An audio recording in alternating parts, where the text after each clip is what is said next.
গিয়েছিলাম একটু পুজো করতে, বাড়িতে এসে দেখছি একটা আলাদা রকমেরই চমক। মা করেছিল ঘরোয়া মায়ের হাতে বিরিয়ানি, উফ আমার তো সেই লাগে। তারপরে মা একটু হাঁড়িটা নড়নচড়ন করে নিচ্ছে, আর রাইসটা দেখতে পাচ্ছ কত সুন্দর লাগছিল। তারপরে এরকম ছিল কাঠের জালের লাল লাল ঝাল ঝাল চিকেন কষা, পিসগুলো দেখেছো? তারপরে আমাকে মা 2 পিস উপহার দিয়ে দিয়েছিল, পেয়েই তো কি খুশি। একটুখানি ভেঙে নিয়ে একটু গ্রেভির সাথে মাখিয়ে নিয়ে খেয়ে নিয়েছিলাম, তারপর বসে পড়েছিলাম খেতে।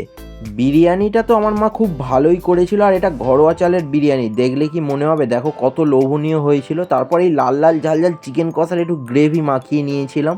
তারপর একটা চিকেন দেখিয়ে দিলাম, চিকেনটা দেখতে পাচ্ছ পিসটা কত বড় বড় ছিল, পুরো লোভনীয় একটা ব্যাপার।